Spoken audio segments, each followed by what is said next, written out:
Aujourd'hui, nous allons explorer les profondeurs de la philosophie grecque antique, cette époque où les esprits brillants de la Méditerranée ont posé les fondations de la tradition philosophique occidentale.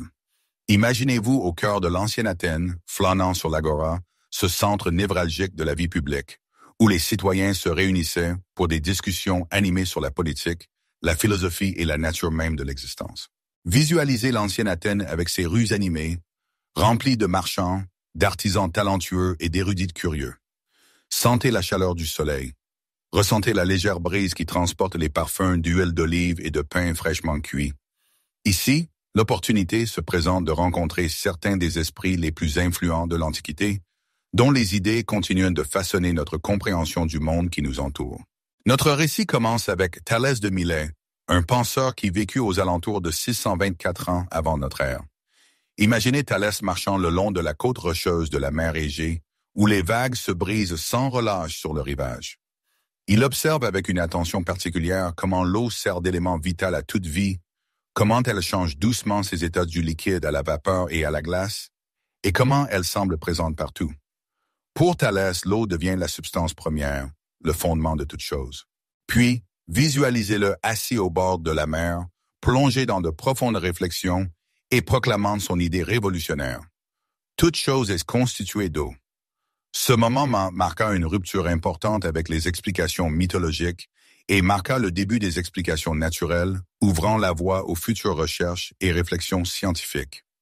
Ensuite, le récit se poursuit avec Anaximandre, un disciple de Thalès qui vécut aux alentours de 610 ans avant notre ère.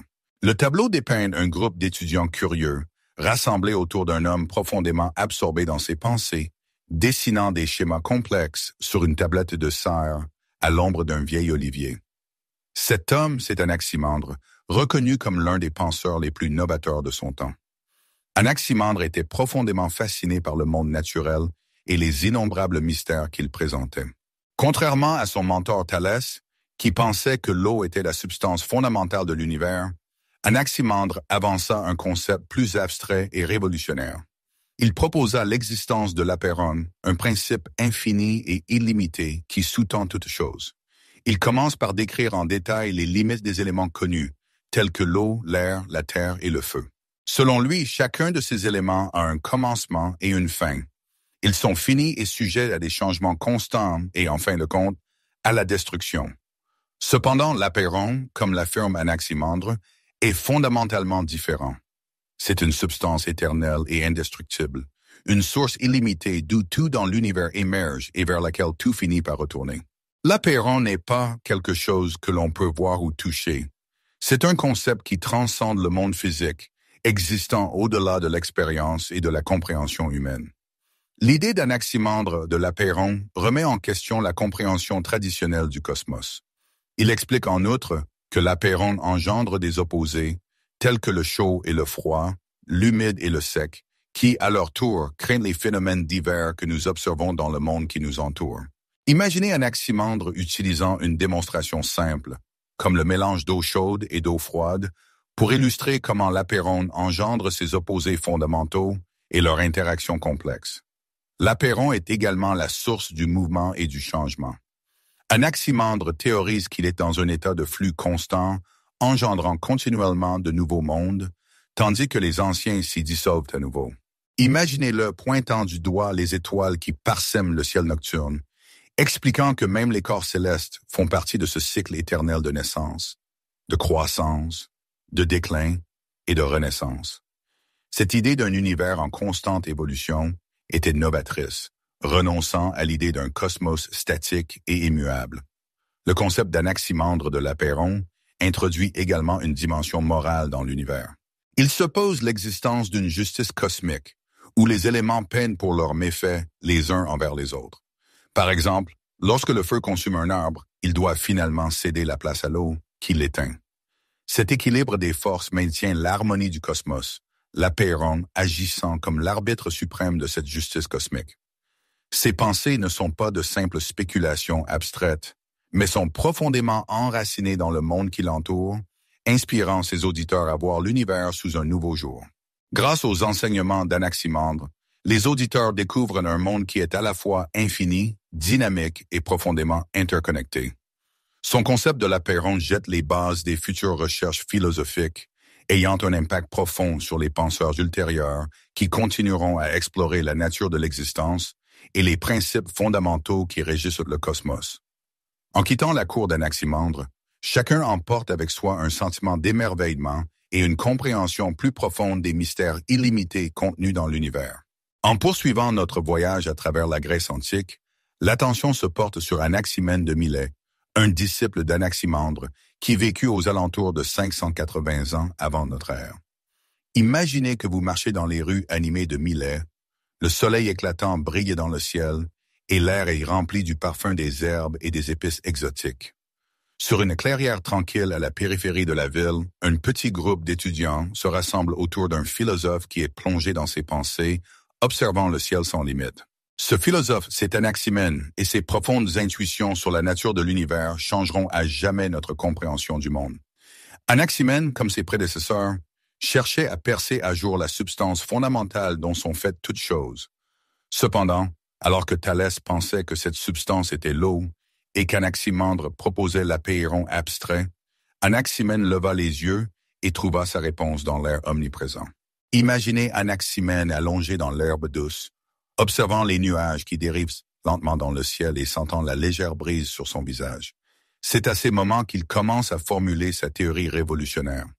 L'air, une substance abondante et omniprésente, est l'élément premier dont tout le reste émerge. La théorie d'Anaximène se distingue par son élégance et sa praticité.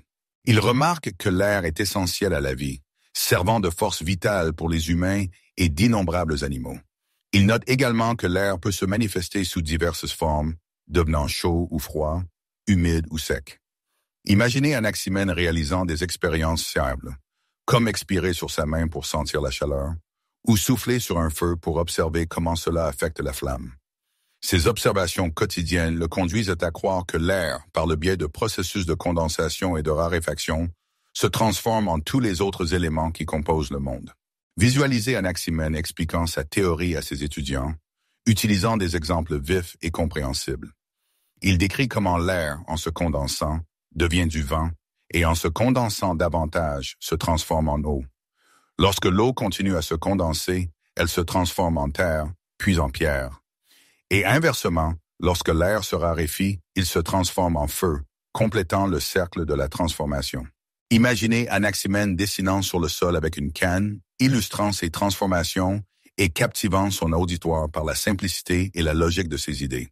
Anaximène pense que l'air n'est pas seulement une substance de matière physique, mais aussi le souffle de la vie, l'âme même. Il affirme que, tout comme l'air soutient le corps humain, il soutient également l'univers lui-même. Cette idée donne à sa philosophie un sentiment d'interconnexion entre le microcosme, l'individu et le macrocosme, le vaste univers. Imaginez-le debout devant ses élèves, tendant les mains pour embrasser le ciel vaste au-dessus et la terre en dessous, transmettant l'unité de toutes choses à travers le milieu de l'air. Un soir, sous un ciel orné d'étoiles scintillantes, Anaximène se penche sur la nature des corps célestes. Il suppose que les étoiles, le soleil et la lune sont constitués d'air raréfié qui s'est enflammé, fournissant lumière et chaleur à la Terre. Il explique comment les cieux ne sont pas séparés de la Terre, mais font partie d'un processus unique et continu de transformation, entraîné par l'air omniprésent. Cette idée remet en question la vision traditionnelle du cosmos comme un royaume fixe et immuable, et le présente plutôt comme un système dynamique et vivant. Les enseignements d'Anaximène inspirent ses élèves à voir le monde d'une manière totalement nouvelle. Son concept de l'air comme substance fondamentale confère unité et simplicité au réseau complexe de la nature.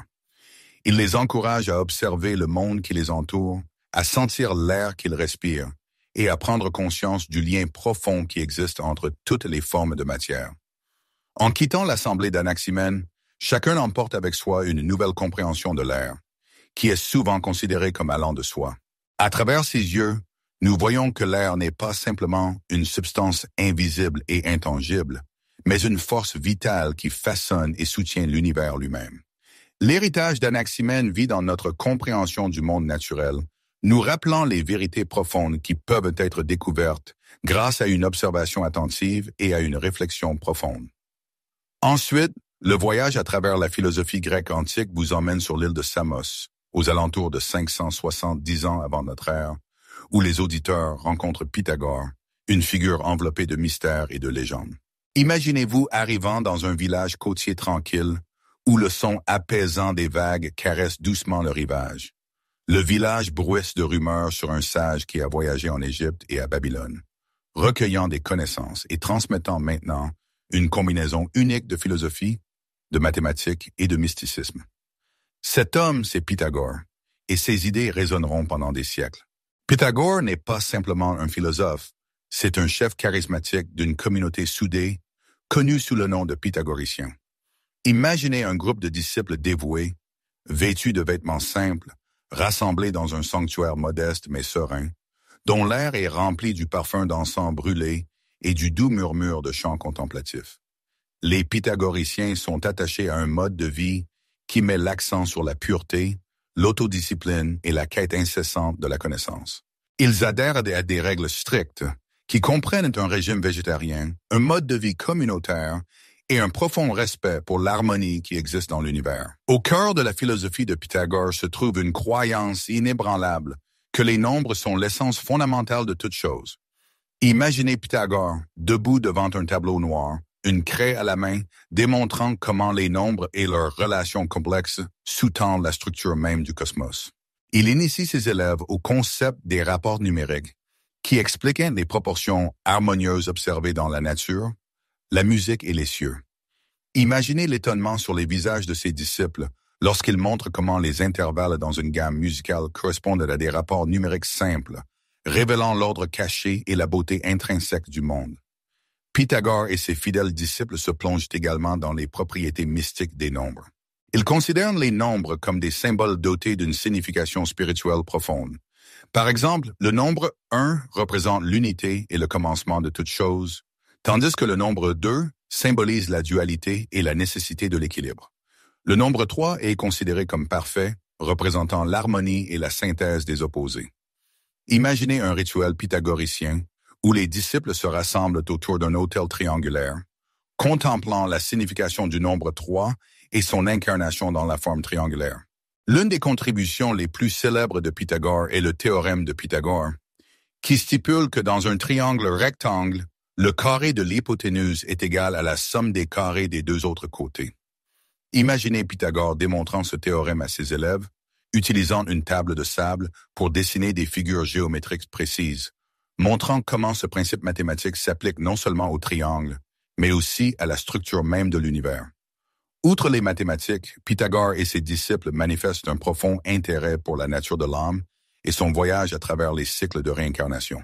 Ils croient que l'âme est immortelle et qu'elle traverse une série de renaissances, aspirant à la purification et en fin de compte à l'union avec le divin. Imaginez Pythagore assis avec ses fidèles élèves autour d'un feu de camp crépitant, partageant des histoires de vie passées et les leçons inestimables tirées de chaque incarnation. Cette foi inébranlable dans la transmigration des âmes incite les pythagoriciens à mener une vie de vertu, cherchant à se libérer du cycle des renaissances et à atteindre l'illumination spirituelle. La communauté pythagoricienne est également connue pour sa discrétion et ses enseignements ésotériques. Ils forment une société exclusive avec des rites d'initiation et des codes de conduite stricts. Imaginez l'excitation et la révérence d'un novice se préparant au rite d'initiation, étudiant les symboles et les chants sacrés, et étant finalement admis dans le cercle intérieur, où les mystères les plus profonds sont révélés. Grâce aux enseignements de Pythagore, ses disciples commencent à percevoir l'univers comme un tout harmonieux et interconnecté, régi par les principes des mathématiques et l'ordre divin des nombres. Ils sont encouragés à rechercher la connaissance, à vivre de manière éthique et à aspirer à la pureté spirituelle, croyant qu'en perçant les mystères du cosmos, ils peuvent atteindre un état d'être supérieur. En quittant le sanctuaire des pythagoriciens, les auditeurs emportent avec eux un sentiment d'émerveillement et de vénération pour l'harmonie complexe qui imprègne l'univers. Des héritages de Pythagore perdurent, nous rappelant que la recherche de la connaissance et la quête de l'illumination spirituelle sont inextricablement liées, nous guidant vers une compréhension plus profonde de nous-mêmes et du monde qui nous entoure. Notre exploration de la philosophie grecque antique nous conduit dans la ville animée d'Éphèse, aux environs du V6 siècle avant notre ère, où vous rencontrez Héraclite, un penseur dont les idées sont aussi énigmatiques que profondes. Imaginez-vous errant dans les marchés animés d'Éphèse, où l'air est rempli des arômes d'épices exotiques et du bavardage incessant des marchands. Au milieu de la splendeur de la ville, dans un coin tranquille d'un temple ombragé par de grands cyprès, se trouve une figure solitaire, plongée dans de profondes réflexions. Cet homme est Héraclite, connu par ses contemporains comme le philosophe pleureur, en raison de sa nature mélancolique et de sa profonde croyance dans la nature transitoire de la vie. Héraclite est un philosophe qui voit le monde à travers le prisme du changement constant et du flux incessant. Imaginez-le marchant le long des rives du fleuve Caistre, observant l'eau couler sans fin, ne restant jamais la même d'un instant à l'autre. C'est ici qu'il formule sa célèbre doctrine du changement, encapsulée dans la phrase « Pantarei », qui signifie « tout coule ». Il réfléchit à voix haute devant ses disciples. On ne peut pas entrer deux fois dans le même fleuve, car d'autres eaux y coulent constamment. Héraclite croit fermement que le changement est l'essence fondamentale de l'univers lui-même. Il considère la réalité non pas comme une collection d'objets statiques, mais comme un processus dynamique dans lequel tout est en mouvement constant. Imaginez Héraclite assis avec ses élèves dans un bosquet ombragé, utilisant la flamme vacillante d'un feu de joie comme une métaphore puissante pour sa philosophie. Il explique que tout comme le feu consume et transforme le bois, l'univers se renouvelle constamment à travers un cycle incessant de naissance, de croissance, de décomposition et finalement de renaissance.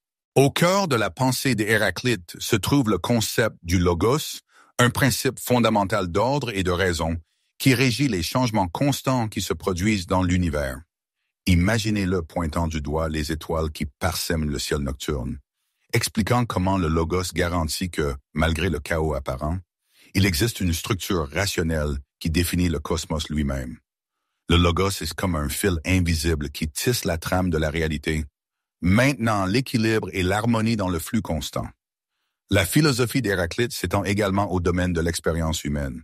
Il enseigne que le conflit et la contradiction sont des aspects inhérents à la vie, des catalyseurs du changement et de la croissance. Imaginez-le illustrant cette idée à l'aide de l'image de l'arc et de la lyre, expliquant comment la tension entre les opposés, comme entre la corde d'un arc et son cadre en bois, ou entre les cordes d'une lyre et sa caisse de résonance, crée l'harmonie et un équilibre profond.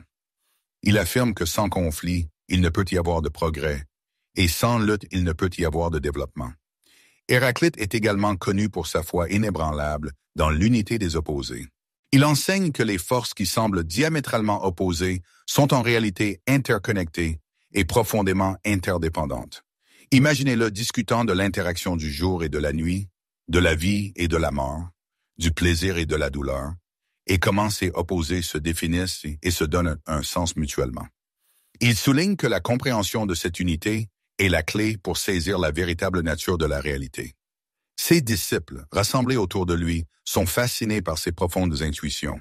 Ils apprennent à voir le monde à travers les yeux d'Héraclite, appréciant la beauté qui existe dans le changement constant et l'interconnexion profonde de toutes choses.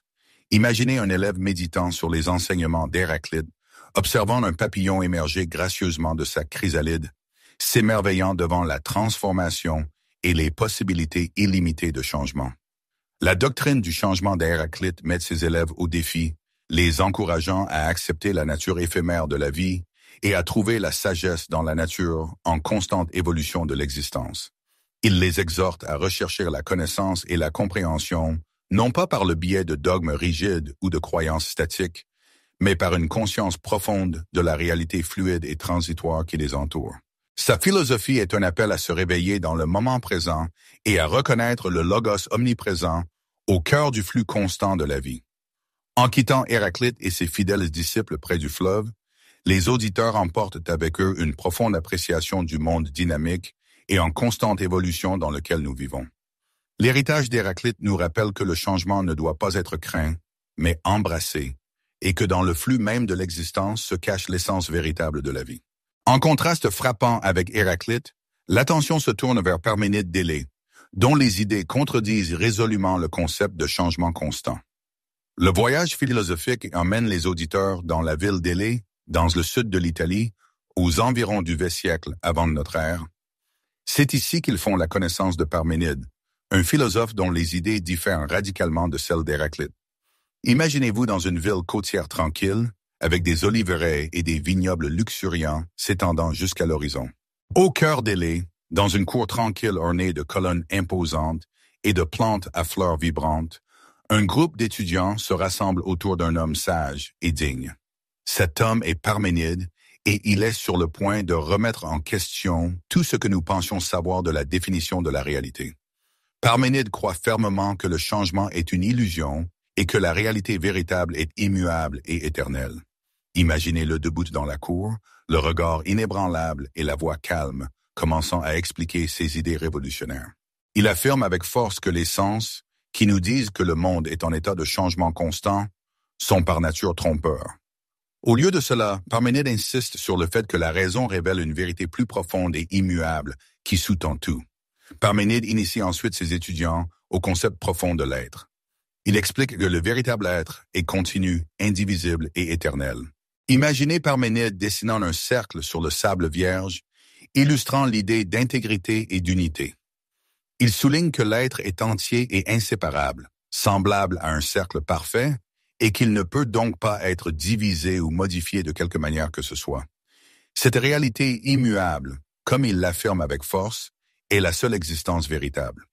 Pour clarifier davantage son point de vue, Parménide présente un argument logique. Il propose à ses élèves de méditer sur la nature du néant ou du non-être. Imaginez les étudiants plongés dans de profondes réflexions lorsque Parménide pose une question simple mais profonde. Quelque chose peut-il surgir de rien? Il affirme que c'est impossible, car rien ne peut produire quoi que ce soit. Par conséquent, si le changement implique un passage du non-être à l'être ou vice-versa, alors il doit être en fin de compte impossible. L'être est et ne peut pas ne pas être. Le non-être n'existe pas et ne peut pas exister. La logique de Parménide le conduit à la conclusion que le monde des apparences, où se produisent les changements et où existe la multiplicité, n'est en réalité qu'une illusion. Imaginez-le se promenant avec ses étudiants sur le marché animé d'Élée, pointant du doigt la multitude de vues, de sons et d'actions. Il explique que ce qu'ils perçoivent avec leurs sens, des personnes en mouvement, des échanges de marchandises, le cours inéluctable du temps, n'est qu'une façade. La véritable essence de la réalité, insiste-t-il, est un être unique, immuable et éternel. L'une des œuvres les plus célèbres de Parménide est un poème dans lequel il raconte un voyage mystique au royaume de la vérité. Visualisez Parménide déclamant des vers de son poème à ses étudiants captivés, racontant comment il a été accompagné par une déesse qui lui a révélé la différence entre la voie de la vérité, aletheia, et la voie de l'opinion, doxa. La déesse enseigne que la voie de la vérité est la voie de la raison qui mène à la conscience de l'être éternel et immuable, tandis que la voie de l'opinion est la voie des sens, qui nous trompe constamment avec les illusions du changement et de la multiplicité. Les enseignements de Parménide ont une influence profonde sur ses étudiants et les philosophes qui suivront. Ils apprennent à douter de la fiabilité de l'expérience sensorielle et à rechercher la connaissance par le biais de l'investigation rationnelle. Imaginez un étudiant, inspiré par les idées révolutionnaires de Parménide, assis au bord de la mer et méditant sur la nature profonde de la réalité, cherchant à percer le voile des apparences pour saisir la vérité éternelle qui sous-tend tout ce qui existe. La philosophie de Parménide jette également les bases de discussion et de réflexion métaphysique ultérieures. Son affirmation selon laquelle l'être est immuable et indivisible défie les philosophes du monde entier, les obligeant à réconcilier les contradictions apparentes entre l'expérience sensorielle et la pensée rationnelle. Représentez-vous des penseurs futurs, tels que Zénon d'Élée, créant des paradoxes complexes pour défendre les idées de Parménide, repoussant les limites de l'investigation philosophique.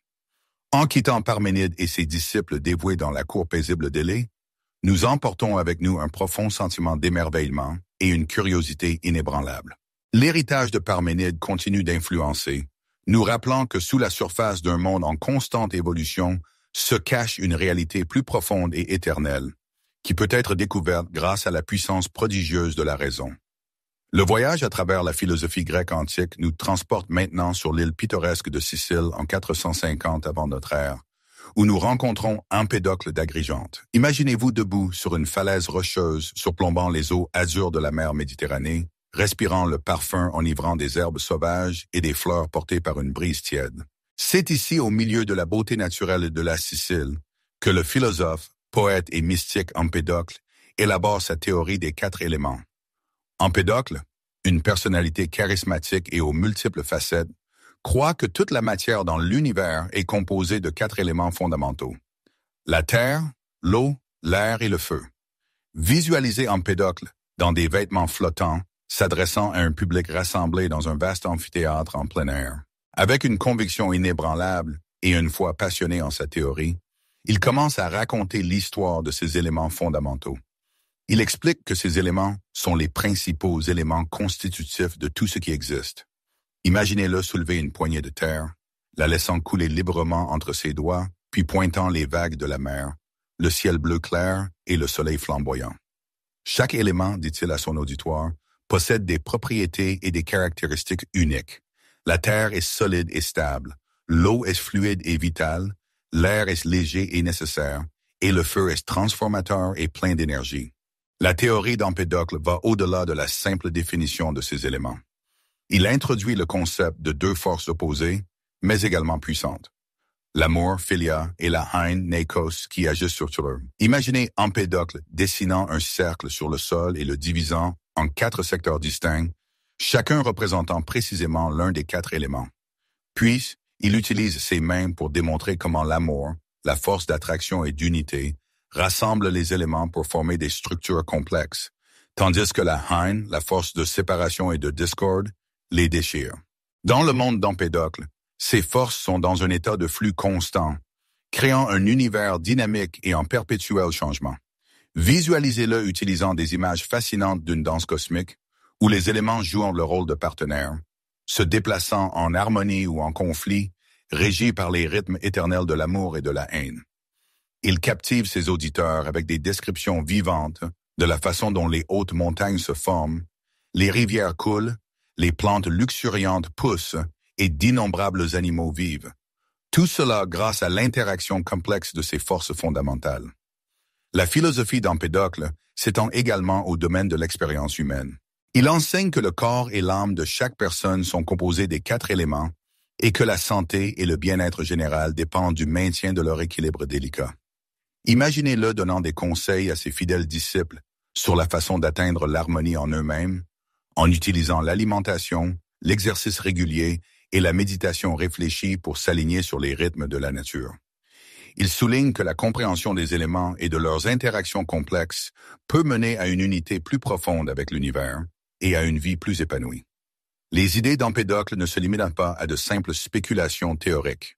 Il est également largement connu pour ses pratiques mystiques et religieuses. Représentez-vous-le accomplissant des rituels complexes dans un bosquet sacré, invoquant les éléments et les forces divines qui les régissent. Il affirme posséder des pouvoirs magiques, tels que la guérison des malades et la capacité d'influencer le temps capricieux, attribuant ses capacités extraordinaires à sa connaissance approfondie des éléments. L'une des œuvres les plus célèbres d'Empédocle est son poème « Sur la nature », où il expose sa cosmologie et les principes profonds des 4 éléments. Imaginez-le déclamant des vers de son poème devant un public captivé, décrivant le cycle éternel de la naissance, de la mort et finalement de la renaissance, entraîné par l'interaction complexe de l'amour et de la haine. Son langage poétique et ses métaphores frappantes donnent vie à des concepts abstraits, laissant ses auditeurs dans un état d'émerveillement et d'admiration authentique.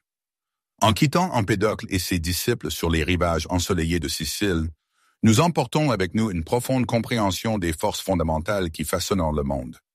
L'héritage d'Empédocle nous rappelle que sous la surface de nos expériences quotidiennes se cache un réseau de connexions profond et complexe, régi par la danse éternelle des 4 éléments. L'histoire de la disparition d'Empédocle est aussi fascinante que sa vie trépidante. Selon une légende largement répandue, Empédocle, animé par une confiance inébranlable en son statut divin, ait pris la décision audacieuse de prouver son immortalité en faisant un saut dans le volcan actif de l'Etna. Imaginez cette scène dramatique. Empédocle dans ses vêtements flottants, debout au bord du cratère ardent, proclamant ses pouvoirs divins avant de plonger dans la lave en fusion déchaînée. Cet acte audacieux était censé servir de preuve définitive de sa supériorité, mais a plutôt gravé son destin dans un tourbillon de mystères et de légendes. Selon la tradition, tout ce qui a été retrouvé par la suite, ce sont ses sandales de bronze, rejetées par le volcan. Cette histoire souligne la personnalité dramatique et grandiose d'Empédocle, un homme dont la vie et la mort sont enveloppés de la même mystique qu'il a soigneusement cultivée grâce à sa rhétorique puissante et à ses idées audacieuses. De par sa vie et ses enseignements, Empédocle a laissé un héritage indélébile en tant que l'un des orateurs les plus éclatants et des penseurs les plus profonds de la Grèce antique, et sa disparition énigmatique n'a fait qu'ajouter une couche de légende à l'image d'un homme qui cherchait à comprendre et à se connecter avec les vérités les plus profondes de l'univers. En nous déplaçant vers la côte de la mer Ionienne, nous rencontrons Anaxagore de Clazomène, un philosophe qui a présenté un concept révolutionnaire qui a changé à jamais notre compréhension de l'univers. Le nous, l'esprit cosmique. Imaginez la ville animée d'Athènes, vers 450 avant notre ère, où arrive Anaxagore de sa région natale d'Asie mineure. Athènes est une ville bouillonnante de ferveur intellectuelle, où les philosophes, les poètes et les hommes d'État se réunissent pour débattre de la nature complexe de la réalité et des mystères de l'être lui-même. Anaxagore devient rapidement une figure marquante dans ces cercles animés, connu pour ses aperçus profonds et ses idées novatrices.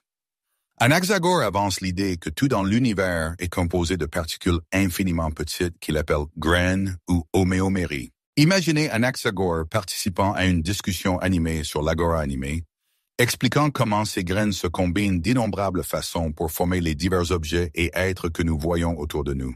Cependant, ce qui distingue Anaxagore, c'est son introduction du nous, l'esprit, un principe qui régit et organise ces graines. Le nous n'est pas une entité physique, mais une force intellectuelle et ordonnatrice, un esprit cosmique qui met tout en mouvement et assure la disposition ordonnée du cosmos. Imaginez Anaxagore utilisant l'analogie d'un potier façonnant l'argile pour illustrer comment le nous ordonne une masse chaotique de graines dans un monde structuré et harmonieux que nous expérimentons. Cette idée était novatrice car elle impliquait que l'univers n'est pas le produit du pur hasard, mais le résultat d'une conception intelligente. Le nous d'Anaxagore est pur, éternel et infini. Il est le plus subtil et le plus puissant de toutes les choses, possédant une connaissance totale et un contrôle total sur le cosmos. Imaginez-le décrivant le nous comme une sorte d'intelligence divine qui façonne l'univers, à l'image d'un maître expérimenté planifiant et exécutant avec soin un véritable chef-d'œuvre. Cette conception de l'esprit cosmique introduit dans les opérations de l'univers un niveau d'intentionnalité et de finalité qui était jusqu'alors inexploré.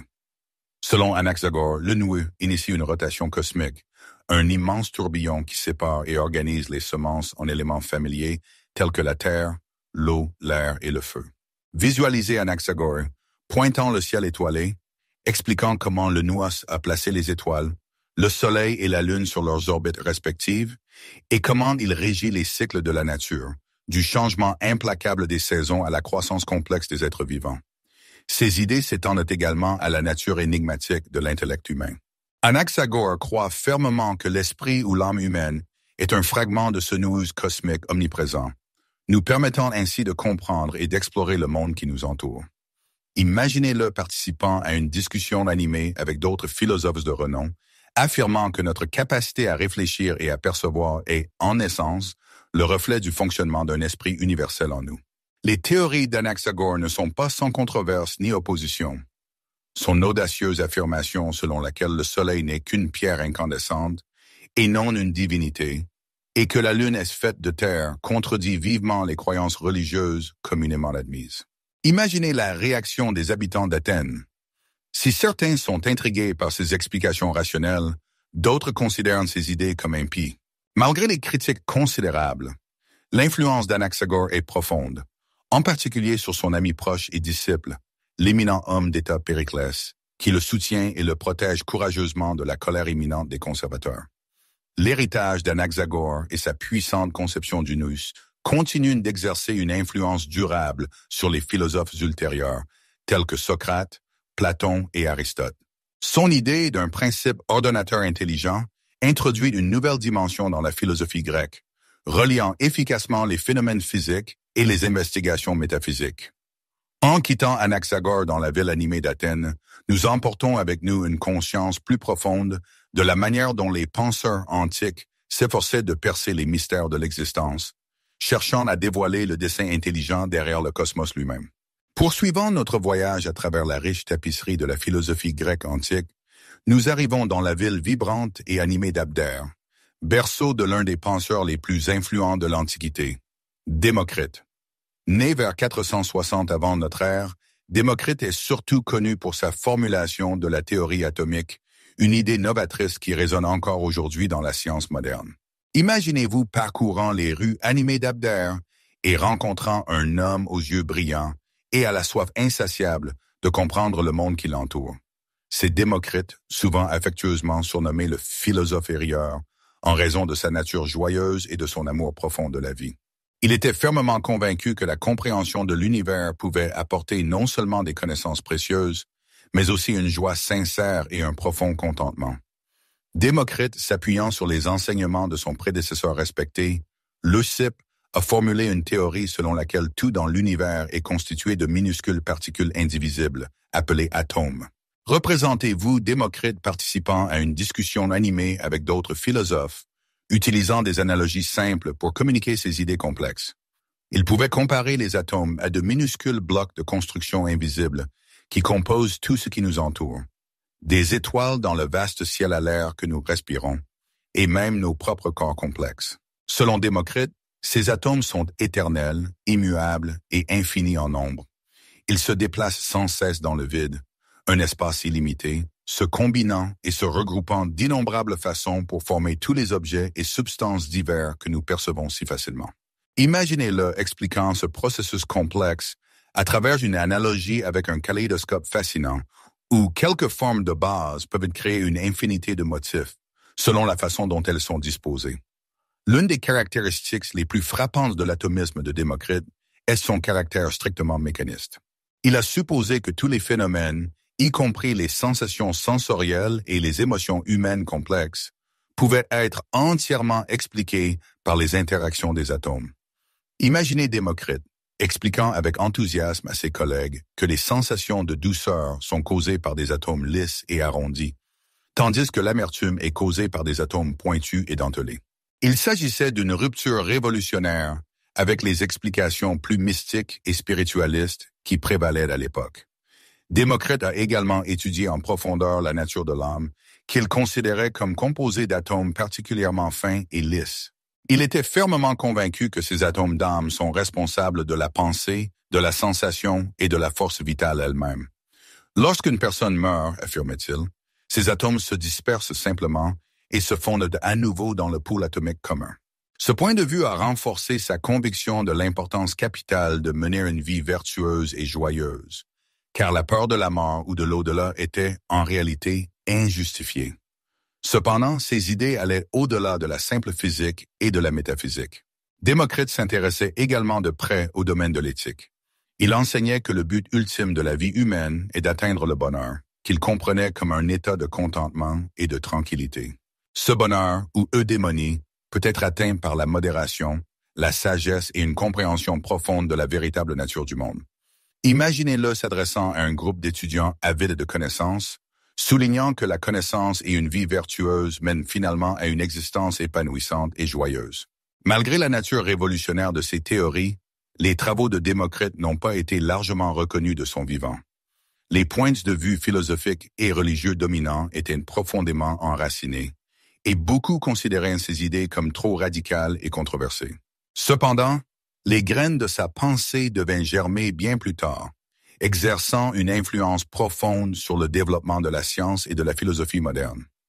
En réfléchissant à la vie et à l'héritage impérissable de Démocrite, nous voyons un penseur dont la vision s'étendait bien au-delà de son époque.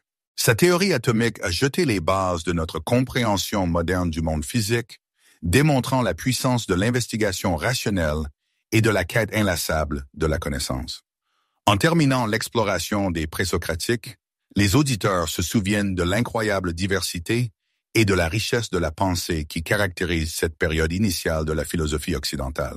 De Thalès, s'efforçant de comprendre la substance fondamentale de l'univers, à la vision perspicace de Démocrite d'un cosmos atomique, ces penseurs exceptionnels se sont attaqués à des questions profondes sur la nature de la réalité, de la connaissance et de la vie elle-même. Leurs explorations novatrices ont préparé le terrain pour les progrès philosophiques futurs, exerçant une influence profonde sur des figures aussi éminentes que Socrate, Platon et Aristote. De plus, leurs idées intemporelles continuent de résonner de nos jours, inspirant à la fois la science moderne et les discussions philosophiques. Les présocratiques n'étaient pas de simples philosophes, mais de véritables pionniers, s'aventurant avec audace dans l'inconnu et repoussant les limites de la compréhension humaine. Imaginez-vous vous promenant dans les rues animées de l'Athènes antique, où la cacophonie des cris des marchands, les rires contagieux des enfants qui jouent et le bourdonnement incessant des conversations résonnent dans l'air. L'agora, le cœur de la vie publique athénienne, bouillonne d'une énergie bouillonnante. Dans cette foule animée, vous remarquez un homme qui se distingue non pas par son attrait physique, mais par son comportement inhabituel. Il s'agit d'un homme d'âge mûr, de constitution trapue, avec un crâne chauve expressif et des yeux perçants qui semblent vous voir à travers. C'est Socrate, l'un des philosophes les plus influents de tous les temps, et il est absorbé par ce qu'il fait le mieux, poser des questions profondes. Socrate est né vers 470 avant notre ère, au plus fort de la puissance culturelle et politique d'Athènes. Son père était un tailleur de pierre respecté et sa mère une sage-femme respectée. De son père, Socrate a probablement hérité de la valeur du travail acharné et d'une profonde conscience de l'importance de la maîtrise. De sa mère, il a peut-être appris l'art d'aider les autres à donner naissance à de nouvelles idées et à découvrir des vérités chères, comme elle a aidé à la naissance de nouvelles vies. Malgré ses origines modestes, Socrate était destiné à laisser une marque indélébile dans le monde de la philosophie. Imaginez Socrate sur l'agora animée, engagé dans une communication active avec les habitants d'Athènes. Contrairement aux sophistes, les professeurs professionnels de l'époque, Socrate refuse catégoriquement de prendre de l'argent pour ses leçons instructives. Au lieu de cela, il se considère comme une sorte de sage-femme intellectuelle, appelée à aider les autres à donner naissance à leurs propres idées. Sa méthode est simple, mais extrêmement efficace. Il pose des questions profondes. Cette méthode, maintenant largement connue sous le nom de méthode socratique, comprend une série de questions soigneusement formulées qui guident l'interlocuteur vers une compréhension plus claire de ses convictions et de ses hypothèses. Grâce à ce processus complexe, Socrate identifie habilement les contradictions et révèle des vérités plus profondes. Imaginez une scène typique sur l'agora. Un politicien éminent se tient fièrement, entouré d'un groupe de ses fidèles admirateurs. Socrate s'approche et commence à poser des questions. Au début, le politicien rayonne de confiance en lui. Mais au fur et à mesure que les questions de Socrate deviennent de plus en plus perspicaces, sa confiance commence à s'estomper. Socrate peut poser une question simple. Qu'est-ce que la justice? Le politicien donne une réponse standard et généralement acceptée, mais Socrate continue à poser des questions pointues, à remettre en question les hypothèses fondamentales et à établir progressivement que le politicien, en fait, ne comprend pas ce concept aussi bien qu'il le pensait au départ. Cette méthode peut être décourageante, voire humiliante, mais elle peut aussi être profondément éclairante. Les questions de Socrate lui ont valu le surnom de Thaon. Comme un Thaon pique un cheval, l'incitant à l'action, Socrate a incité les habitants d'Athènes à sortir de leur complaisance, les forçant à réfléchir plus profondément sur leur vie et leurs valeurs fondamentales. Il était sincèrement convaincu qu'une telle introspection critique était nécessaire pour mener une vie vertueuse et épanouissante. Une vie non examinée ne vaut pas la peine d'être vécue, affirmait-il, soulignant sa foi inébranlable que le véritable bonheur et la vertu découlent d'une introspection constante et d'une croissance spirituelle. Malgré son influence et sa popularité auprès de nombreux jeunes Athéniens, Socrate était loin de faire l'unanimité. Ses questions profondes déconcertaient et irritaient souvent les personnalités influentes de la ville. Elles le considéraient comme une menace sérieuse pour les valeurs traditionnelles et l'ordre social établi. La méthode de Socrate, visant à révéler l'ignorance, n'était pas un simple exercice intellectuel, mais un défi direct à l'autorité et au prestige des dirigeants athéniens. La tension entre Socrate et les chefs d'Athènes atteignait un point culminant dramatique en 389 avant notre ère, lorsqu'il fut traduit en justice sous de fausses accusations d'impiété et de corruption de la jeunesse. Imaginez la scène dans un tribunal athénien. Socrate se tient fermement devant un jury composé de 501 citoyens. Ses accusateurs, représentant les éléments conservateurs de la société athénienne, affirment que Socrate est une influence dangereuse, sapant la foi dans les dieux et induisant dans l'erreur la jeune génération avec ses idées radicales. Tout au long du procès, Socrate reste inébranlable et impénitent. Il utilise cette épreuve non pas pour implorer la clémence, mais pour exposer davantage sa philosophie profonde. Visualisez Socrate s'adressant au jury, défendant calmement et rationnellement ses actions. Il explique que ses quêtes philosophiques sont en substance un service rendu à la cité, une mission divine visant à encourager le perfectionnement moral et intellectuel. Il déclare avec force qu'il ne corrompt pas la jeunesse, mais qu'il l'incite à penser de manière critique et à rechercher la vérité. La défense de Socrate est éloquente et convaincante, mais elle ne persuade pas la majorité du jury. Il est reconnu coupable et condamné à mort par ingestion d'une coupe de cigues, un poison violent. Dans ces derniers instants, Socrate reste fidèle à ses principes fondamentaux. Imaginez la scène dans une sombre cellule de prison, où les amis et les disciples de Socrate se rassemblent, le cœur brisé, l'implorant de s'enfuir et d'échapper à une fin imminente. Socrate refuse catégoriquement, estimant que la fuite violerait ses principes profondément ancrés et saperait les lois d'Athènes qu'il a toujours honorées. Alors que Socrate boit paisiblement le poison, il continue de participer à une conversation animée avec ses proches amis, discutant de la nature immortelle, énigmatique de l'âme et de l'essence profonde de la mort elle-même. Son attitude reste calme et posée, même lorsque le poison commence à faire son effet. Représentez-vous la pièce, emplie d'un silence sombre mais respectueux, lorsque Socrate, le Thaon d'Athènes, rend son dernier souffle. Sa mort témoigne profondément de son engagement indéfectible envers ses convictions et de sa quête incessante de la vérité. L'héritage de Socrate ne perdure pas à travers des écrits, mais plutôt par l'influence durable de ses idées et l'impact profond qu'il a eu sur ses disciples et les générations ultérieures de philosophes. Platon, son disciple le plus célèbre, continua d'immortaliser l'essence de la pensée socratique et de préserver les idées de son mentor à travers ses célèbres dialogues. Aristote, éminent disciple de Platon, développa ses idées davantage, établissant une base solide pour la philosophie occidentale.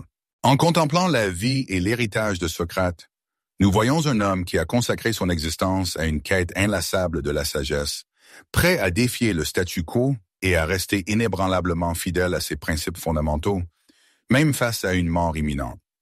Son histoire remarquable nous rappelle avec force l'importance de la pensée critique et le courage de remettre en question les normes établies. En concluant notre exploration de la vie de Socrate, nous restons avec un profond respect pour sa contribution profonde à la philosophie et son héritage impérissable. Sa vie et ses enseignements édifiants continuent d'inspirer et de défier les penseurs contemporains, invitant chacun à assumer le rôle de Thaon dans sa propre vie, à poser des questions profondes, à réfléchir et à rechercher une compréhension plus profonde de soi et du monde complexe qui nous entoure. Maintenant que nous avons retracé le parcours instructif de la vie de Socrate, plongeons plus profondément dans sa philosophie et ses principaux enseignements, qui constituent le fondement de son héritage durable. Imaginez-vous à nouveau assis sur l'agora animée, au milieu d'un groupe d'auditeurs attentifs, tandis que Socrate entame sa conversation perspicace. Son approche de la philosophie était exceptionnellement interactive et dialectique, une méthode qui est devenue connue au fil du temps sous le nom de méthode socratique. Cette méthode n'était pas simplement une technique d'enseignement, mais une approche profonde pour comprendre les complexités du monde et de soi. Socrate croyait fermement que la sagesse commence par un sentiment d'émerveillement et une reconnaissance de sa propre ignorance. Sa méthode consistait à poser une série de questions aiguës, visant à stimuler la pensée critique et à clarifier les idées fondamentales. Imaginez Socrate s'entretenant avec un jeune Athénien sur la nature énigmatique de la justice. Il pourrait commencer par une question apparemment simple. Qu'est-ce que la justice? La personne interrogée pourrait proposer une réponse seulement pour découvrir Socrate posant des questions de suivi soigneusement conçues qui révèlent les complexités profondes et les contradictions fondamentales de sa réponse initiale. Ce processus complexe, aboutissant souvent à plus de questions que de réponses, encourageait une introspection profonde et un examen de conscience minutieux. Socrate utilisait habilement cette méthode puissante pour défier les hypothèses fondamentales et exposer des convictions profondément ancrées. Il croyait sincèrement que, grâce à un dialogue constructif, les individus pouvaient parvenir à une compréhension plus claire et plus véridique des concepts fondamentaux, tels que la vertu, la justice et une vie bonne. Son objectif n'était pas de fournir des réponses directes, mais d'aider les autres à prendre conscience de leur propre ignorance et des limitations inévitables de leur connaissance. Cette prise de conscience fondamentale, selon lui, était la première étape nécessaire sur le chemin de la véritable sagesse. Au cœur des enseignements édifiants de Socrate se trouvait l'idée que la recherche de la vertu et d'une vie bonne est un objectif primordial. Contrairement aux sophistes, qui affirmaient que les vérités morales sont relatives et que le succès est le but ultime, Socrate adhérait à une croyance ferme en l'existence de vérités morales objectives. Il affirmait que la vertu est le bien le plus précieux, incomparablement plus important que la richesse, la gloire ou le pouvoir. Pour Socrate, vivre avec vertu était synonyme d'une vie épanouie et heureuse. Il soulignait souvent l'importance durable de la connaissance de soi, déclarant avec force « Connais-toi toi-même ». Socrate était fermement convaincu que la compréhension de soi est essentielle pour atteindre la vertu. Cela nécessitait de reconnaître sa propre ignorance et de rechercher sans cesse le perfectionnement de soi par une introspection constante et des recherches philosophiques. Socrate croyait fermement qu'une vie non examinée ne vaut pas la peine d'être vécue, car elle est dépourvue de la quête constante de la vertu et d'une sagesse profonde. Socrate nourrissait une foi profonde en l'immortalité de l'âme. Il considérait l'âme comme la véritable essence de l'être humain, une entité bien plus importante que le corps physique. Dans ses dialogues avec ses nombreux disciples, Socrate s'est souvent plongé dans la nature de l'âme et son lien étroit avec la vertu. Il croyait sincèrement que la santé de l'âme dépend du fait de mener une vie vertueuse et que le maintien du bien-être de l'âme est le but ultime de toute l'existence humaine. Dans l'un de ses dialogues les plus célèbres, l'Apologie, Socrate explique avec éloquence à son auditoire que son rôle de philosophe est essentiellement similaire à celui d'une sage-femme, aidant les autres à donner naissance à leur propre compréhension profonde de la vérité. Il déclare que sa mission est sacrée, qui lui a été confiée par les dieux eux-mêmes, pour encourager et guider les habitants d'Athènes à prendre soin de leur âme et à rechercher sans relâche la vertu. Il estime qu'en remplissant cette mission divine, il apporte un avantage tangible non seulement aux individus, mais aussi à toute la ville d'Athènes. Socrate était célèbre pour son affirmation selon laquelle la connaissance équivaut intrinsèquement à la vertu. Il affirmait que si une personne comprend vraiment ce qui est juste, elle agira naturellement avec justice. Cette idée intrigante, communément appelée intellectualisme éthique, suggère que les erreurs morales découlent de l'ignorance plutôt que de toute faiblesse de volonté inhérente. Par exemple, si quelqu'un se comporte injustement, c'est parce qu'il ne comprend pas pleinement la vraie nature de la justice.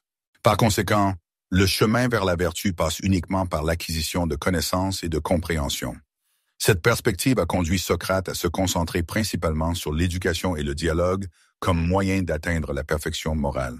En engageant les autres dans des discussions philosophiques animées, il cherchait à les aider à acquérir les connaissances nécessaires pour mener une vie véritablement vertueuse. Il croyait profondément que chaque individu possède une capacité innée à la croissance morale et que le rôle du philosophe est de les guider habilement sur ce chemin transformateur. Socrate est célèbre pour plusieurs déclarations paradoxales qui reflètent ses profondes perspectives philosophiques. L'une des plus connues de ses affirmations paradoxales est sa célèbre déclaration « Je sais que je ne sais rien ». Cette affirmation reflète avec éloquence la conviction de Socrate en l'importance primordiale de reconnaître sa propre ignorance. Il affirmait que la prise de conscience de nos propres limites est la première étape nécessaire sur le chemin de l'acquisition d'une véritable connaissance. Ce paradoxe souligne l'humilité et l'ouverture intellectuelle qui sont au cœur de la philosophie socratique. Un autre paradoxe significatif est son affirmation selon laquelle personne ne fait le mal volontairement. Socrate est convaincu que le mal découle de l'ignorance plutôt que de la malice. Si les gens comprenaient réellement le préjudice que causent leurs actions, ils ne commettraient jamais ces actes.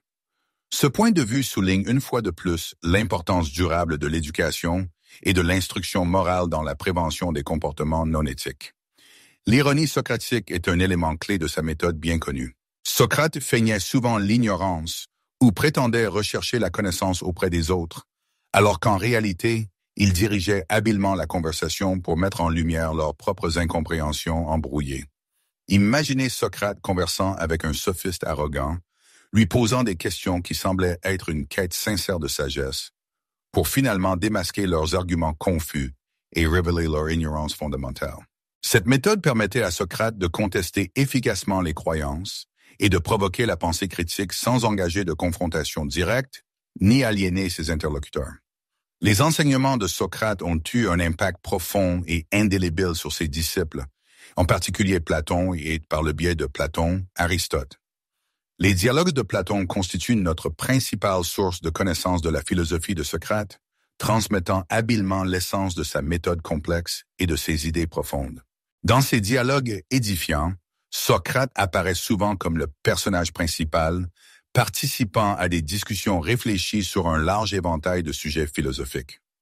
Platon a encore élargi les idées socratiques pour créer son propre système philosophique cohérent, explorant la nature complexe de la réalité, de la connaissance et de l'état idéal. Aristote, un éminent disciple de Platon, a développé ces concepts, jetant les bases d'une part importante de la philosophie occidentale moderne.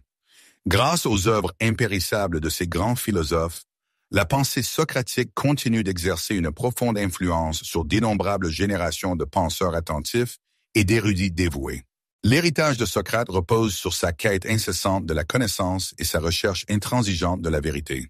Sa méthode célèbre et ses idées pénétrantes ont façonné le cours de la philosophie occidentale et continuent d'inspirer la pensée critique et la réflexion éthique. L'engagement inébranlable de Socrate envers la vertu, sa ferme conviction de l'importance exceptionnelle de la connaissance de soi et sa sobre reconnaissance des limites de la compréhension humaine restent d'une pertinence inégalée dans le monde dans lequel nous vivons aujourd'hui. En terminant notre exploration de la philosophie de Socrate, rappelons-nous le pouvoir de la connaissance et la grande valeur de l'examen de nos propres vies. La vie et les enseignements édifiants de Socrate nous invitent à rechercher inlassablement la sagesse, à faire preuve d'humilité et à rechercher une compréhension plus profonde de nous-mêmes et du monde qui nous entoure. Son héritage impérissable sert de phare pour tous ceux qui aspirent à mener une vie remplie d'un sens et d'une vertu authentique. Imaginez-vous dans l'Athènes antique, vous promenant dans les rues animées, remplies de marchands, d'artisans qualifiés et de philosophes engagés dans des débats captivants. Parmi ces nombreux penseurs, une figure se distingue par une combinaison remarquable de rigueur intellectuelle et d'idées novatrices. Platon. En tant que disciple dévoué de Socrate et professeur influent d'Aristote, Platon a exercé une influence profonde et durable sur la pensée occidentale. Dans cette étude détaillée, nous allons approfondir la vie, la philosophie et l'héritage impérissable de Platon, souvent affectueusement surnommé le philosophe roi. Platon est né vers l'an 427 avant notre ère, dans une famille aristocratique de la prospère Athènes. Son nom de naissance était Aristoclès, mais il a ensuite été surnommé Platon, qui signifie large, peut-être en raison de ses impressionnantes larges épaules. Ayant grandi à une époque tumultueuse marquée par la guerre du Péloponnèse, Platon a été témoin direct de l'instabilité politique et des troubles sociaux généralisés qui déchiraient Athènes. Dès son plus jeune âge, Platon a baigné dans un riche environnement culturel, recevant une éducation complète qui comprenait des matières telles que la poésie, la musique et la gymnastique, ce qui était la norme pour les garçons athéniens de son statut social élevé. Cependant, ses aspirations intellectuelles ont véritablement commencé à s'épanouir lorsqu'il a rencontré les conseils éclairés de Socrate. Sous l'influence de Socrate, Platon a développé un profond intérêt pour la philosophie, en particulier pour l'éthique, la politique et la nature insaisissable de la connaissance.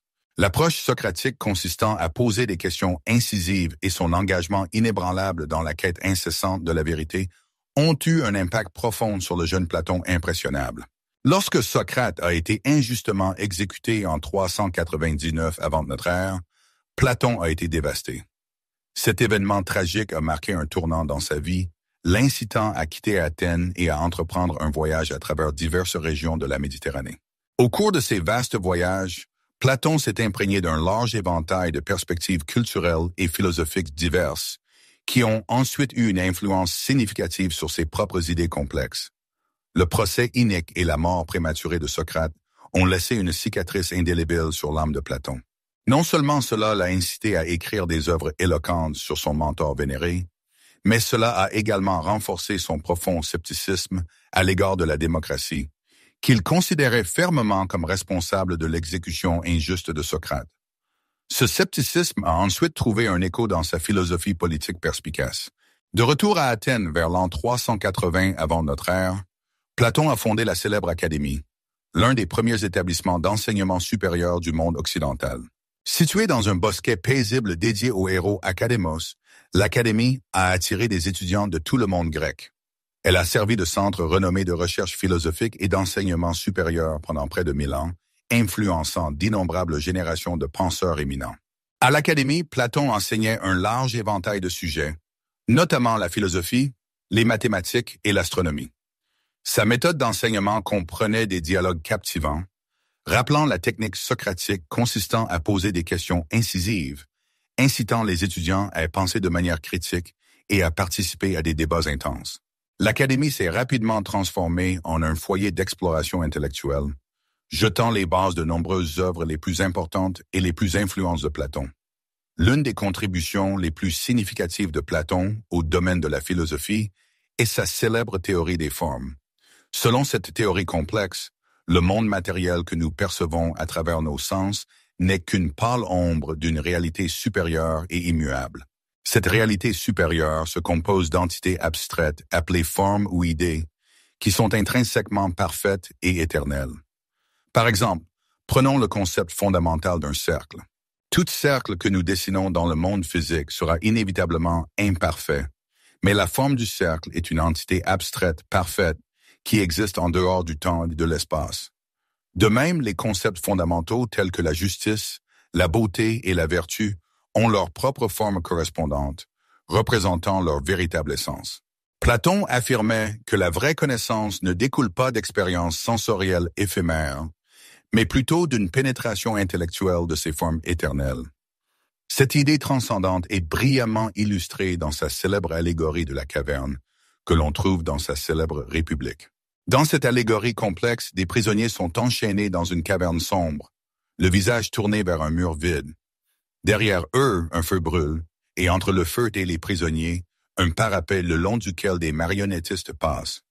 Les marionnettistes, étant derrière les prisonniers, projettent des ombres sur le mur, que les prisonniers prennent pour la seule réalité à laquelle ils ont accès. L'un des prisonniers finit par s'échapper de la caverne, et après un long et difficile voyage, émerge dans le monde extérieur, où il rencontre pour la première fois la véritable source des ombres projetées, le soleil éclatant. Ce voyage transformateur symbolise l'ascension du philosophe des ténèbres impénétrables de l'ignorance à la lumière éclatante de la connaissance, du monde des phénomènes éphémères au royaume profond des formes éternelles. De retour dans la caverne pour libérer ses compagnons prisonniers, le prisonnier désormais éclairé se heurte à l'incrédulité et à l'hostilité manifeste.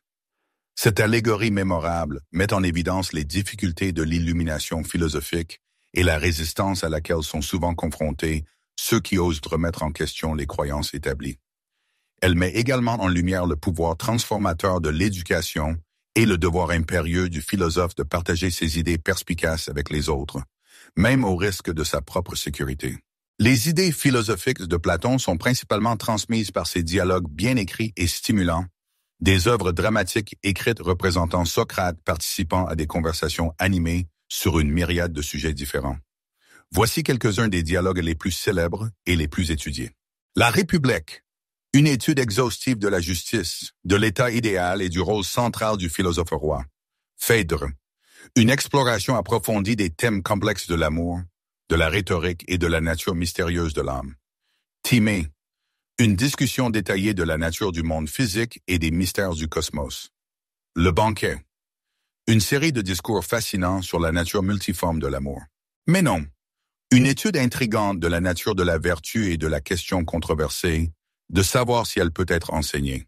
Phédon, une description éloquente des dernières heures de Socrate et de ses arguments convaincants en faveur de l'immortalité de l'âme. Chaque dialogue approfondit des questions philosophiques complexes, utilisant habilement des personnages attachants et une narration convaincante pour explorer différents points de vue et perspectives. À travers ces dialogues durables, Platon non seulement préserve les enseignements impérissables de Socrate, mais développe également son propre système philosophique cohérent.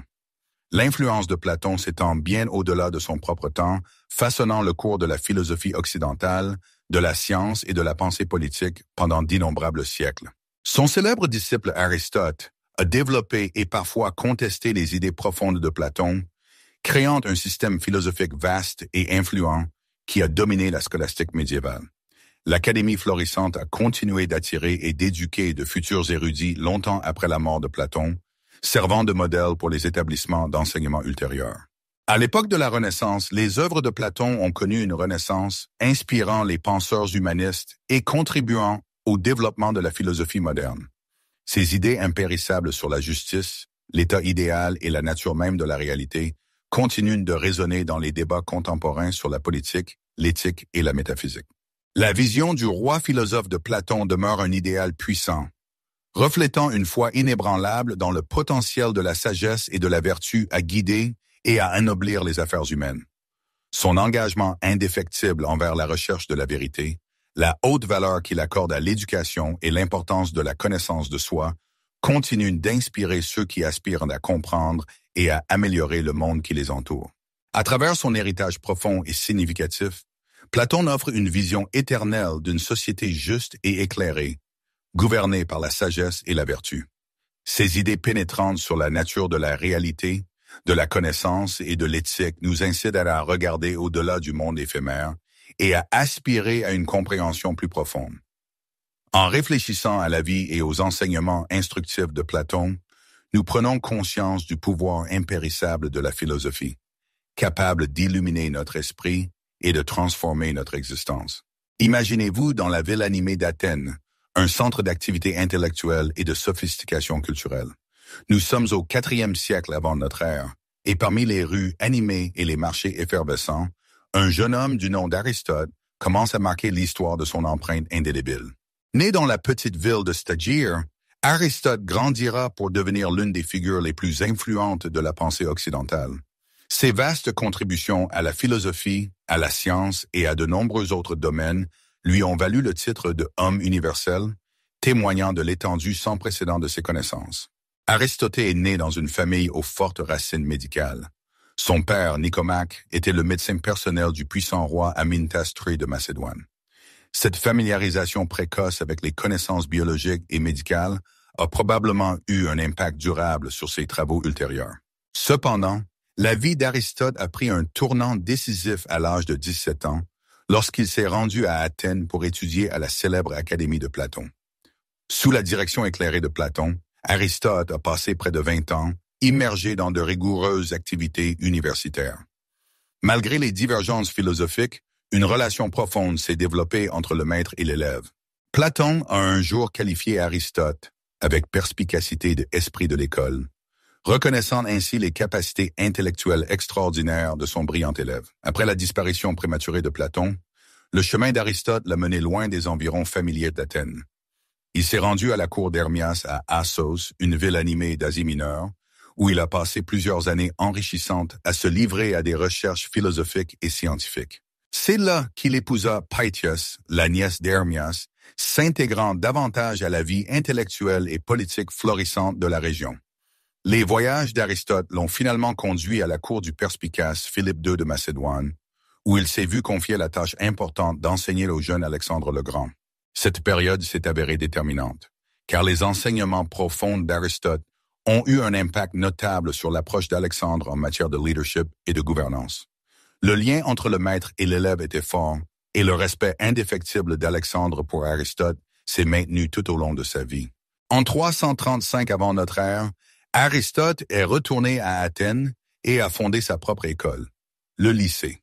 Contrairement à l'académie élitiste de Platon, le lycée se distinguait par l'accent particulier qu'il mettait sur l'investigation empirique et l'observation minutieuse. Aristote et ses disciples dévoués, connus sous le nom de péripatéticiens, se livraient à des recherches approfondies dans une grande variété de domaines, tout en se promenant tranquillement et en discutant avec animation d'idées dans les galeries couvertes du lycée. L'approche d'Aristote en matière d'enseignement était systématique et complète.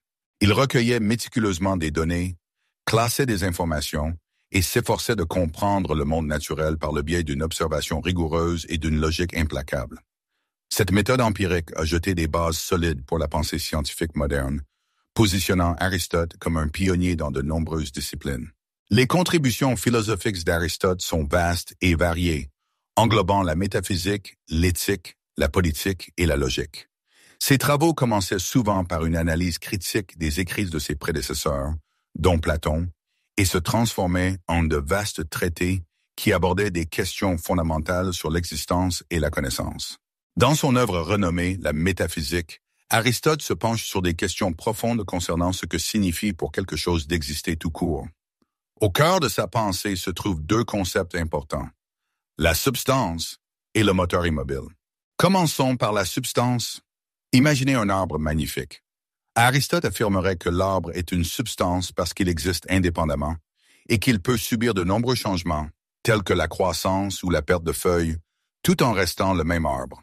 La substance, selon Aristote, est ce qui sous-tend tout ce qui existe. C'est comme la base fondamentale de quelque chose, qui reste constante même lorsque son apparence ou son état change. Chaque substance possède deux parties inhérentes, la matière et la forme. La matière est la substance physique dont est faite une substance, comme le bois dont est fait un arbre. La forme est l'organisation ou la structure spécifique de cette matière, comme la forme est la structure distinctive d'un arbre. Ensemble, la matière et la forme constituent ce que l'arbre finit par être. Passons maintenant au concept de moteur immobile. Aristote a observé avec perspicacité que tout dans le monde est en mouvement ou en changement constant. Les feuilles tombent doucement, les rivières coulent continuellement, les gens grandissent et vieillissent sans cesse. Mais il a soulevé une question profonde. Qu'est-ce qui a causé tout ce mouvement en premier lieu? Aristote croyait fermement qu'il devait y avoir une cause première, quelque chose qui a initialement mis tout en mouvement, sans être lui-même déplacé ou modifié de quelque manière que ce soit. C'est là l'essence du moteur immobile. Imaginez la première domino alignée et prête à tomber, ce qui provoque une réaction en chaîne. Mais ce premier domino n'est jamais déplacé ni mis en mouvement. Il est simplement toujours là, initiant la séquence du mouvement. Le moteur immobile, selon Aristote, est une actualité pure, ce qui signifie qu'il est pleinement réalisé et qu'il ne peut subir aucun changement, car il est déjà parfait. Il est éternel et immuable, existant au-delà du temps et de l'espace. Aristote le considérait également comme le but ou la destination ultime vers lequel tout dans l'univers aspire. Il est comme un aimant vers lequel tout finit par être attiré. En termes simples, le moteur immobile est un être parfait et immuable qui provoque tous les mouvements et changements dans l'univers sans être lui-même modifié. Aristote le considérait comme une sorte d'être divin, constamment engagé dans une pensée et une contemplation parfaite. Cette idée permet d'expliquer pourquoi les choses dans le monde sont en mouvement et en changement constant, mais toujours d'une manière ordonnée. Dans son œuvre célèbre, Les Éthiques à Nicomaque, Aristote se penche sur ce que signifie mener une bonne vie et s'épanouir véritablement en tant qu'être humain. C'est là qu'il introduit le concept d'eudaimonia, souvent traduit par bonheur ou épanouissement. Pour Aristote, l'eudaimonia est le bien suprême auquel nous pouvons aspirer dans nos vies, le but ultime qui rend finalement la vie digne d'être vécue. Mais comment atteindre cet état insaisissable d'eudaimonia? Aristote soutient que cela se fait en cultivant les vertus. Les vertus sont comme de bonnes habitudes de caractère que nous développons par la pratique et la pensée rationnelle. Imaginez que vous essayez de développer de bonnes compétences dans un sport ou d'apprendre à jouer d'un instrument de musique. Vous devez vous entraîner de manière cohérente et réfléchir de manière critique à ce que vous faites. De même, les vertus sont développées en prenant constamment des décisions sages et en réfléchissant attentivement à nos actions. Aristote introduit également l'idée influente du juste milieu, qui consiste à trouver le bon équilibre entre deux extrêmes. Par exemple, le courage est une vertu qui se situe entre les extrêmes de la témérité et de la lâcheté. Si vous êtes téméraire, vous prenez trop de risques sans nécessité. Si vous êtes lâche, vous évitez les risques complètement. Mais si vous êtes courageux, vous trouvez le juste équilibre. Vous prenez des risques justifiés, mais vous savez aussi quand il faut être prudent. C'est cet équilibre délicat qui est le juste milieu. Ainsi, selon Aristote, une vie digne d'un être humain implique de poursuivre l'eudaimonia, de cultiver les vertus et de rechercher cet équilibre insaisissable dans ses actions. Cela signifie prendre des décisions éclairées et viser cet état d'or parfait entre trop et trop peu dans tout ce que nous faisons. C'est ainsi que nous pouvons véritablement nous épanouir et mener une vie épanouissante et heureuse. Dans son œuvre importante, La politique, Aristote transpose avec art les idées perspicaces qu'il a développées de manière cohérente dans sa théorie éthique aux questions complexes de l'organisation et du but de l'État. Il croit sincèrement que tout comme les individus qui s'efforcent sans relâche d'atteindre l'eudaimonia, ou le bonheur et l'épanouissement véritable, l'État lui-même existe pour aider ses citoyens à atteindre cette vie bonne tant convoitée.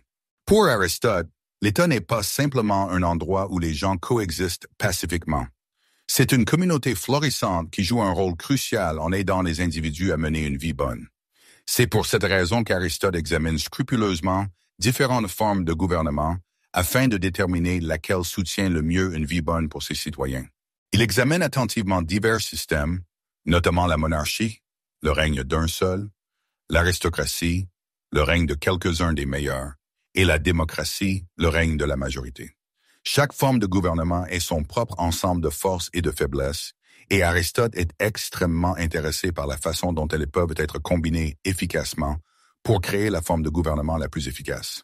Il plaide avec éloquence en faveur d'un gouvernement mixte qui combine habilement des éléments de monarchie, d'aristocratie et de démocratie.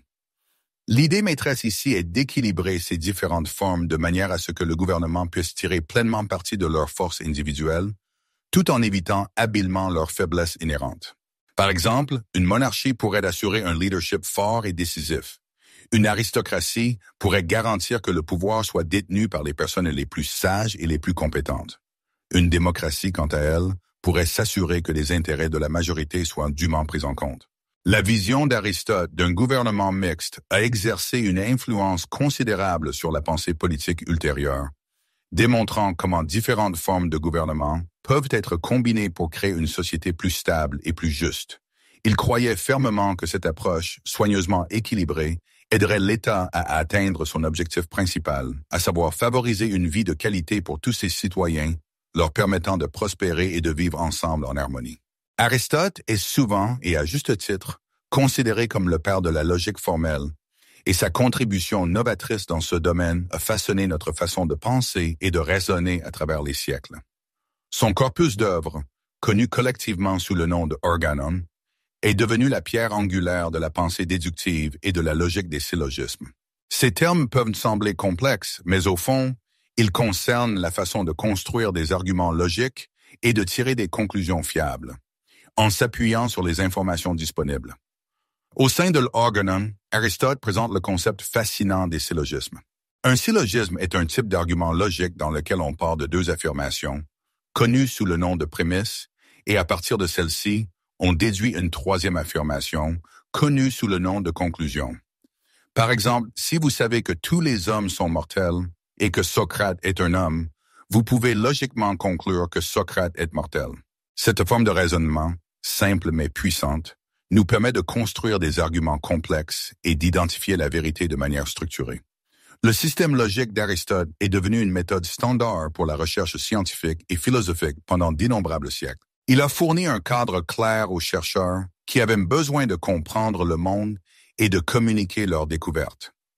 En établissant des règles pour la pensée logique et la construction efficace d'arguments, Aristote a contribué à garantir que les discussions soient basées sur la raison et des preuves concrètes, plutôt que sur les émotions ou des idées fausses. L'influence des travaux d'Aristote sur la logique est immense et de grande portée. Elle n'a pas seulement influencé la façon dont les gens pratiquaient la science et la philosophie dans les temps anciens, mais elle a également jeté des bases solides pour le développement de la logique moderne et de la pensée analytique. Ces idées novatrices sur la façon de construire et d'évaluer des arguments restent centrales dans des disciplines aussi diverses que les mathématiques, l'informatique et le droit. En substance, Aristote nous a armés des outils nécessaires pour penser plus clairement et plus systématiquement le monde, ce qui fait de lui une figure véritablement essentielle dans l'histoire de la pensée humaine. Les travaux biologiques d'Aristote, notamment ses influents Histoire des animaux, Partie des animaux et Génération des animaux mettent en évidence son approche empirique de l'étude de la nature. Contrairement à certains de ses prédécesseurs, qui se fiaient principalement à la spéculation et à l'imagination, Aristote croyait fermement à l'apprentissage des êtres vivants par l'observation directe et l'enquête pratique. Il disséquait personnellement des animaux, observait attentivement leur développement de la naissance à la maturité et consignait avec diligence ses observations détaillées. Dans ses œuvres novatrices, Aristote classait habilement les animaux en différents genres et espèces en se basant sur leurs caractéristiques communes.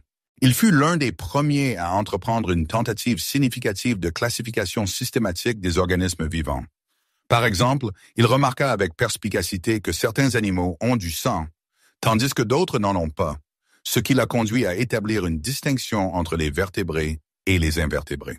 Cette méthode de classification, bien que n'étant pas tout à fait exacte selon les normes modernes, représentait néanmoins un pas en avant considérable dans l'étude de la biologie. Dans l'ensemble, la méthode empirique d'Aristote était novatrice pour son époque. Il s'efforçait de comprendre l'anatomie complexe et les fonctions spécifiques des différentes parties du corps, en posant des questions profondes sur la raison pour laquelle les animaux ont certaines caractéristiques et comment ces caractéristiques les aident à survivre et à prospérer dans leur environnement. Cette approche lui a permis de faire de nombreuses observations détaillées et souvent novatrices sur le monde animal, dont certaines ont finalement jeté les bases de futures recherches biologiques. Le travail d'Aristote dans le domaine de la biologie démontre une combinaison remarquable d'observations minutieuses et de connaissances théoriques approfondies. En disséquant des animaux et en étudiant scrupuleusement leurs parties, Aristote recueillait des données empiriques qu'il utilisait ensuite pour formuler des théories plus générales et plus complètes sur la vie elle-même. Cette méthode puissante, consistant à combiner la recherche pratique avec une analyse théorique approfondie, est devenue une véritable pierre angulaire de la recherche scientifique. Bien que certaines de ses conclusions spécifiques aient été ultérieurement réfutées ou révisées sur la base de découvertes plus récentes, l'engagement constant d'Aristote envers l'observation empirique et la classification systématique était révolutionnaire. Il a joué un rôle important dans la transition de l'étude des organismes vivants, passant des mythes et des conjectures à une science plus disciplinée et fondée sur des preuves. Sa contribution a fourni une structure qui a guidé le travail des futurs scientifiques et naturalistes, assurant ainsi sa place dans les annales de l'histoire de la biologie. Dans son œuvre influente, Physique, Aristote se plonge en profondeur dans l'étude des principes fondamentaux qui régissent le monde naturel, en explorant attentivement des concepts clés tels que le mouvement, la causalité et les éléments fondamentaux. Dans l'ensemble, il s'efforçait de comprendre pourquoi les choses bougent, changent et existent exactement comme elles le font. L'une de ses idées les plus célèbres et les plus durables était que tout, dans le monde physique, est composé de 4 éléments essentiels: la terre, l'eau, l'air et le feu. Aristote croyait que chacun de ces éléments a sa place naturelle dans l'univers et possède certaines tendances innées qui déterminent la façon dont ils interagissent les uns avec les autres. Par exemple, il pensait que la terre et l'eau se déplacent naturellement vers le bas, vers le centre, tandis que l'air et le feu ont tendance à se déplacer vers le haut, vers la périphérie. Cette idée expliquait pourquoi les objets, tels que les pierres, tombent au sol et pourquoi la fumée et les flammes montent vers le ciel. Aristote a également avancé la théorie selon laquelle tout dans la nature est dans un état constant de changement, mu par des principes internes qui poussent les choses vers leur état naturel ou leur objectif inné. En ce qui concerne le mouvement, Aristote a proposé 2 catégories distinctes, le mouvement naturel et le mouvement forcé. Le mouvement naturel se produit lorsque quelque chose se déplace conformément à sa propre nature. Par exemple, une pomme tombe naturellement d'un arbre. Le mouvement forcé, en revanche, se produit lorsque quelque chose est contraint de bouger à l'encontre de son état naturel. Par exemple, une pierre que quelqu'un lance en l'air. Cette conception complexe de la compréhension du mouvement était révolutionnaire pour son époque et a finalement jeté les bases de futures recherches scientifiques. Dans le domaine de la causalité, Aristote a développé l'idée influente des 4 causes. La cause matérielle, ce dont quelque chose est soit, la cause formelle, sa structure ou sa conception, la cause efficiente, comment elle prend naissance, et la cause finale, son but ou son objectif ultime.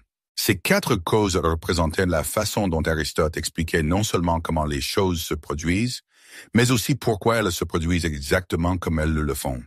Bien que des penseurs ultérieurs, tels que Sir Isaac Newton, aient contesté et révisé certaines des idées d'Aristote, en particulier en ce qui concerne le mouvement et la causalité, le travail d'Aristote dans le domaine de la physique a jeté les bases de la future pensée scientifique.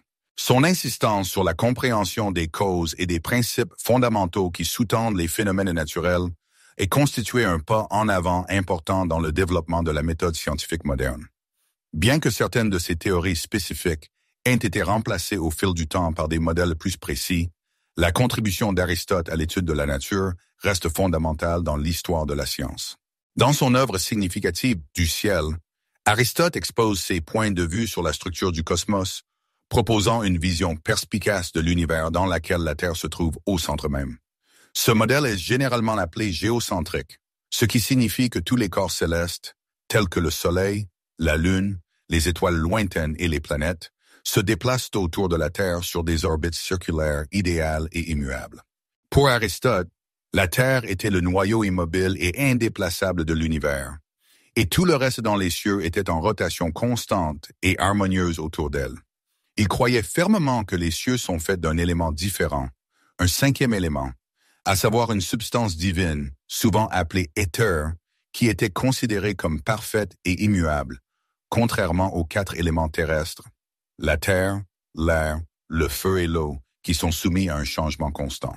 Le modèle d'Aristote était profondément enraciné dans sa forte conviction que le monde naturel est par essence imparfait et que les choses sont dans un état de changement continu, tandis que les cieux restaient parfaits et éternels.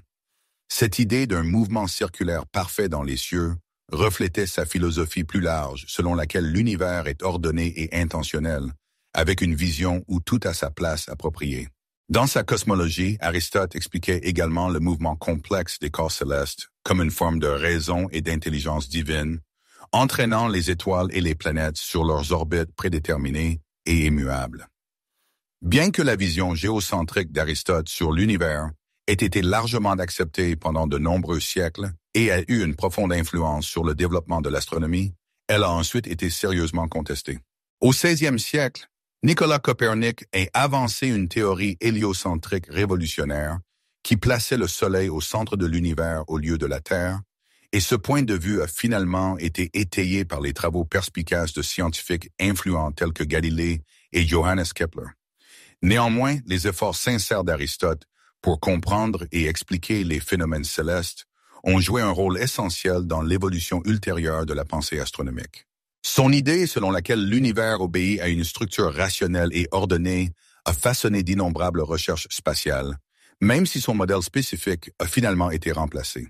Son œuvre a ouvert la voie aux astronomes suivants, les incitant à explorer audacieusement de nouvelles idées, jetant ainsi les bases des changements spectaculaires qui allaient transformer notre compréhension de l'univers bien plus tard.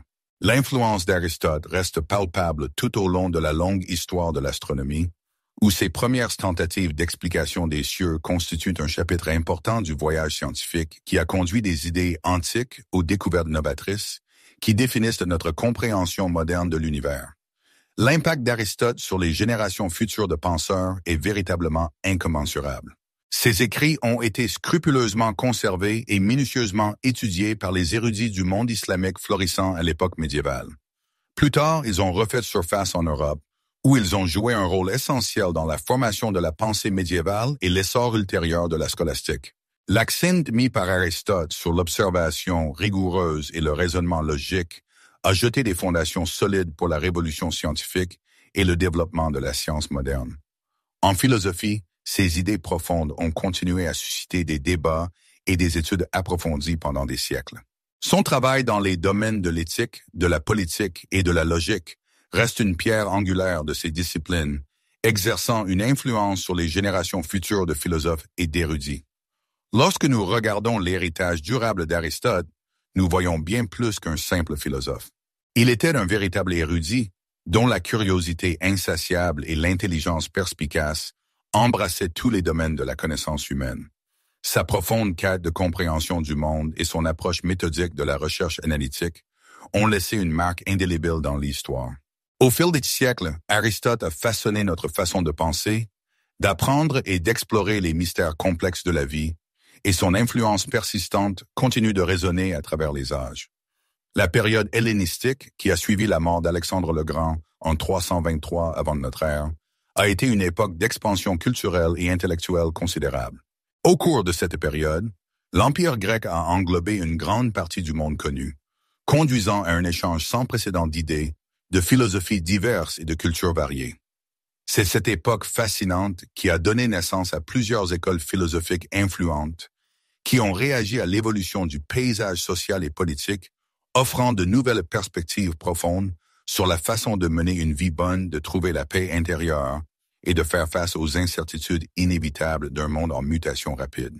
Au cœur de cette révolution philosophique se trouvaient trois principales écoles de pensée: le stoïcisme, l'épicurisme et le scepticisme. Chacune de ces philosophies distinctes offrait des réponses différentes à la question pressante de savoir comment vivre une vie épanouie dans un monde de plus en plus soumis à l'autorité de rois despotiques, au chaos dévastateur des guerres et à la propagation rapide de cultures diverses.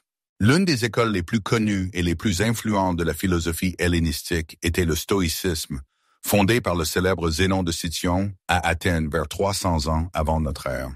Les stoïciens croyaient fermement que la clé pour atteindre le bonheur et une véritable paix intérieure réside dans le fait de vivre en harmonie avec la nature et d'accepter tout ce qui échappe à notre contrôle. Ils enseignaient que nous devions nous concentrer résolument sur le développement des vertus cardinales, telles que la sagesse, le courage, la justice et la tempérance, et que les choses extérieures comme la richesse, la gloire, ou même nos propres émotions fugaces, ne deviennent pas être le but ultime dans la vie. Selon les stoïciens, seules nos actions et nos pensées sont véritablement sous notre contrôle, et en pratiquant une autodiscipline et une rationalité inébranlable, nous pouvons finalement atteindre la paix intérieure et une sérénité extraordinaire. Les stoïciens ont exercé une influence profonde sur d'innombrables penseurs ultérieurs, parmi lesquels des philosophes romains renommés tels que Lucius Annaeus Sénèque, Épictète et l'empereur Marc Aurèle.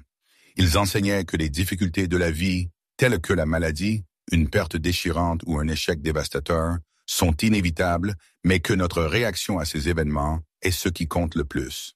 Grâce à une puissante combinaison de raison et d'acceptation inébranlable, le stoïcien croyait qu'il était possible de rester imperturbable face aux pires tempêtes de la vie. Contrairement au stoïcisme, la philosophie de l'épicurisme, fondée par le brillant Épicure au IVe siècle avant notre ère, se concentrait principalement sur la recherche d'un plaisir authentique et l'évitement de la douleur comme but ultime de la vie. Cependant, Épicure ne prônait pas les excès débridés ou les plaisirs hédonistes, mais plutôt la culture de plaisir simple, la jouissance des bienfaits incommensurables de l'amitié et la poursuite inlassable de la connaissance. Il croyait fermement que la clé pour atteindre le vrai bonheur réside dans l'absence de douleur, tant physique que mentale, et que les individus doivent s'efforcer de vivre une vie modeste et tempérée, de s'adonner à l'introspection et de trouver du réconfort dans les activités intellectuelles. Pour les épicuriens, le plaisir consistait à atteindre un état de tranquillité et de liberté par rapport à l'anxiété, en particulier la peur omniprésente de la mort et de la colère des dieux. Épicure enseignait que les dieux sont totalement indifférents aux affaires humaines et que la mort est simplement la fin de la conscience. Il n'y a donc aucune raison de la craindre. Cette perspective philosophique était véritablement révolutionnaire pour son époque, car elle offrait une alternative réconfortante et logique aux croyances religieuses traditionnelles, qui dépeignaient souvent la mort et l'au-delà sous un jour effrayant et mystérieux. La philosophie de l'épicurisme a finalement attiré ceux qui recherchaient une forme de bonheur plus pratique et accessible, fondée sur la raison, l'expérience et une compréhension profonde. Une autre école de pensée essentielle qui a émergé à l'époque hellénistique était le scepticisme, qui remettait en question la possibilité même d'une connaissance fiable. Les figures les plus importantes de cette tradition influente étaient Pyrrhon d'Élie et ses fidèles disciples, qui affirmaient avec insistance que les individus ne peuvent jamais vraiment savoir quoi que ce soit avec une certitude inébranlable.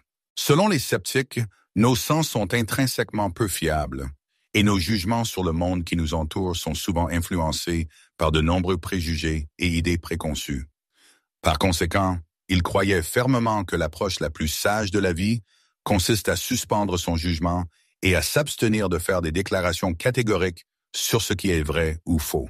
Pour les sceptiques, la recherche de la vérité et d'une connaissance authentique ne consistait pas à trouver des réponses définitives, mais plutôt à atteindre une véritable paix intérieure par l'humilité intellectuelle et une ouverture d'esprit sincère.